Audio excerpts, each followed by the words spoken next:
حي على الفلاح.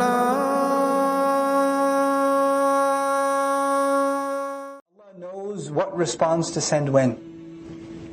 And He's the best of those who respond. And even though you don't think Allah has responded, Allah has. And Allah has responded with the answer that is better for you. Not the answer that you want, the answer that you need. What you want is immature. What you need, Allah knows. So He responds immediately whether you see it or not. وَنَجَّيْنَاهُ وَأَهْلَهُ مِنَ الْكَرْبِ الْعَظِيمِ. And we rescued him and his family from the great disturbance. A disturbance that brings about distress and sadness and fears called karb. وَجَعَلْنَا ذُرِّيَّتَهُ هُمُ الْبَاقِينَ. And we made his offspring, them the only ones. This is hasr because of whom? The ones that remain. In other words, even though other people were boarded onto the ship, and other believers survived too, what we're learning here from Allah Azza wa Jalla is that their generations didn't survive. The only generations that survived were the sons of Nuh alayhi salam that were believers that came with him. One of them we know about that didn't come on board. Or perhaps he got married again, and he started another family because humanity started over again. And then Sam, Ham and Yafis, the three sons that we know about. Sam and Ham and Yafis, and from their lineage, all of humanity comes. Ibrahim alayhi salam is from the lineage of Sam. Of his three sons, Sam, Ham and Yafis, Ibrahim alayhi salam is from the Sam side. وَتَرَكْنَا عَلَيْهِ فِي الْآخَرِينَ. And we left on it, meaning we left people committed to his path, in those who came in the last of days, in the final of them. ثُمَّ أَغْرَقْنَا الْآخَرِينَ. Then after we rescued him, then we drowned all the others left. وَإِنَّ مِنْ شِيعَتِهِ لَإِبْرَاهِيمَ. And from his same faction, the same thinking, the same ideology, the same group comes Ibrahim. Ibrahim alayhi salam is, from the lineage of Sam, you have Ad and Thamud, the nations of Ad and Thamud are from there too. Ibrahim alayhi salam was born in the city of Ur in Iraq, the ancient city. You have to come to Allah biqalbin salim, with a sound, healthy, good heart. And what does a sound heart mean? The same thing Allah described in Surah Fatir, فِطْرَةَ اللَّهِ الَّتِي فَطَرَ النَّاسَ عَلَيْهَا. The molding, the carving of Allah, the nature, the good nature He created in you, that He poured into you when you were like 120 days in the womb of your mother. That nature, if you can maintain that goodness inside of you, then revelation will make sense to you, you'll make the right conclusions. وَاللَّهُ خَلَقَكُمْ وَمَا تَعْمَلُونَ. And Allah created you and everything that you do. This is a very interesting statement by Ibrahim a.s. Allah created you and everything that you do. Here it could mean Allah created you and everything that you make. Because what you do is you make idols. Allah created your idols too. But some have taken this at a philosophical level. Like people like Razi can't help themselves. Rahimahullah is a very philosophical scholar. So he says Allah created us and He also created our actions, results. So He separated our actions from their results. And so this statement implies that you can do whatever you want. You can work out, you can exercise, you can eat right, etc., etc. But your health, which is the result, isn't up to you. That, in the end, is something Allah owns. وَاللَّهُ خَلَقَكُمْ وَمَا تَعْمَلُونَ. So the action may be yours, but the results are a creation of Allah. He stares at the stars and he's disgusted at the fact that, they used to have a festival where they used to go celebrate their worship. And one of the objects of their worship were stars. So they were going to go out of the city and go make a big giant religious festival where they would leave the city alone. And this is where we learn when Ibrahim a.s. made judad, made like bits and pieces out of all of the idols. But he looked at the stars, the same stars that they worship, and the same stars that's supposed to guide you to Allah. And he says, فَقَالَ إِنِّي سَقِيمٌ. He said, no, I'm sick. And he wasn't lying, he was sick of the religion. It made him sick to his stomach. I'm disgustingly sick. إِنِّي سَقِيمٌ. So he said, I'm not coming with you guys. His father said, let's go, it's a big festival, let's go. He said, he looked at the stars, and all the stars, I'm not going to go worship them. I'm sick. فَقَالَ إِنِّي سَقِيمٌ فَتَوَلَّوْا عَنْهُ مُدْبِرِينَ. Then they turned away from him, putting their backs to him. So he's the only one left in the village. فَرَاغَ إِلَىٰ آلِهَتِهِمْ. So he turned towards those gods. He turns his attention to those gods. فَقَالَ.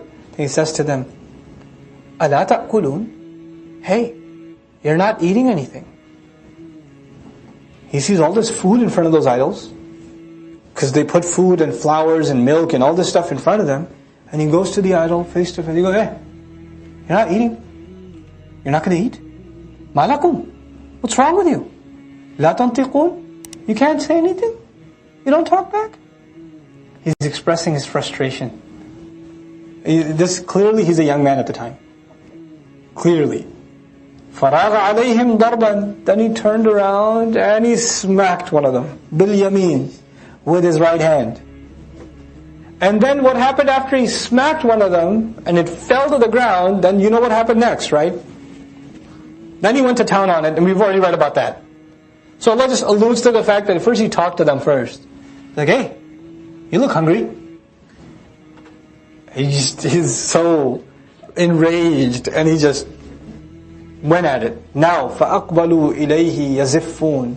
Then they came at him, losing their minds, gone crazy. What have you done? What have you done? قَالَ أَتَعْبُدُونَ مَا تَنْحِتُونَ. He said again, do you worship what you've carved? قَالُوا ابْنُوا لَهُ بُنْيَانًا. They said, build a building for him. In other words, first you build this massive tower, then you set it on fire. You don't just build a fire and you keep building it, you keep throwing wood on it. You build this bunyan, huge building that stands on its own. Then you set it on fire. فَأَلْقُوهُ فِي الْجَحِيمِ. Then throw him into the loud flame. Once you set it on fire, the fire itself will be so loud it'll sound like a roar. Then you throw him in it. فَأَرَادُوا بِهِ كَيْدًا. Then they wanted to plan something for him, because people were starting to be impressed with Ibrahim a.s. So they wanted to scare this kid straight. So they build this large fire, they grab him, and they're about to chuck him in through the catapult or whatever, or push him into the fire. And they're thinking this kid will come to his senses and say, sorry, okay, I'll promise I'll never do anything like that again. You know? But he doesn't turn back. فَجَعَلْنَاهُمُ الْأَسْفَلِينَ. Then He made them the lowest, which Allah keeps ambiguous from us what He did with them.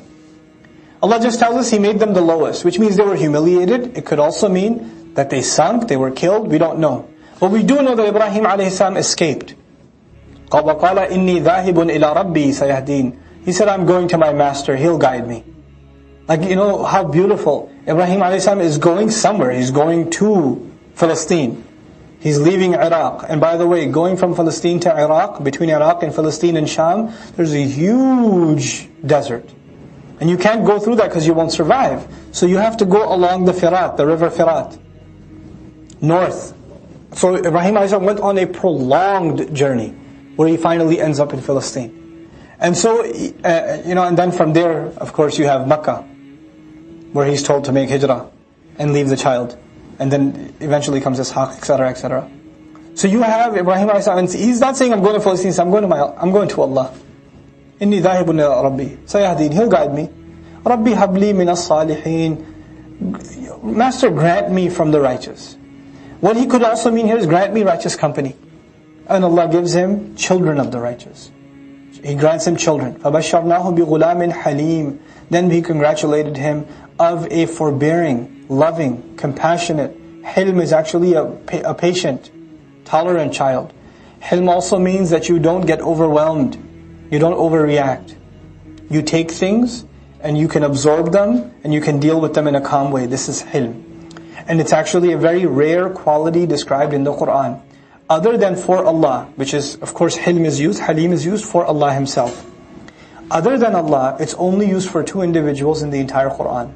It's used for Ibrahim alayhi salam, and it's used for Ismail alayhi salam. And that's it. Those are the only two individuals it's used for.